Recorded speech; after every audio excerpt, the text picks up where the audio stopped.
السلام عليكم، مرحبا بكم في فيديو جديد. اليوم ان شاء الله غدا نوجد معكم البغرير اللي كيجي ناجح 100%. بغير الشهدة مستحيل انك تجربيه بهالطريقة وما ينجحش معك. كيف ما كتشوفوا هنايا في الصورة، كيف ما غادي يكون ناجح معك 100%. كنخدموا غير بالسميدة بدون دقيق ابيض، كنديروا كل شيء في الخلاط، كيجي ساهل وبسيط وبالزربة تيوجد ما كيعذبناش. غادي ندوزو باش نوجدوا البغدير ديالنا.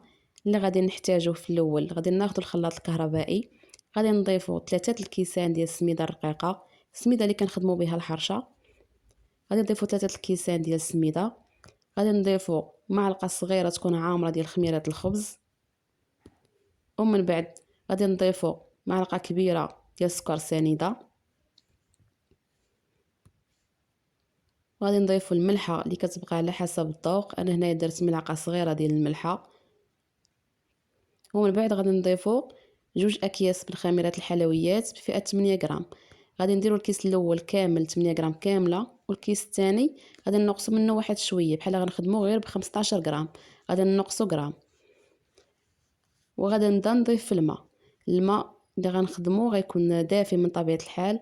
غادي نضيفوا 4 الكيسان ديال الماء. ضفت الكاس الاول، دابا ضفت الكاس الثاني، العبارات كيف ما هادو كيف ما كتشوفوا.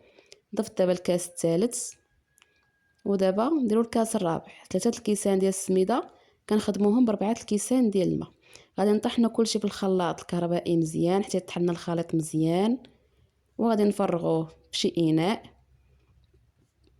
ونتسناو حتى يختمر. ملي غيختمر لينا الخليط غادي نبداو نطيبوا فيه. ناخذوا مقله اللي تكون نوعيه جيده ما كتلصقش، طيفال، وغادي نفرغوا الخليط ديالنا كيف ما كتشوفوا. ومن بعد كل تطييبه نبردوا المقله ديالنا، نكبوا ليها الماء على الكاع ديالها حتى تبرد، ونديروا فيها الخليط ونبداو نطيبوا في البغرير. هانتو كيفاش كيجي ناجح 100%. مستحيل انه ما ينجحش معاكم. كيجي الشكل ديالو زوين بزاف، وكيجي محمر من التحت، كيجي كله بحال الشهده. وما تنساوش دعموني باللايك والاشتراك، وبالصحه والراحه.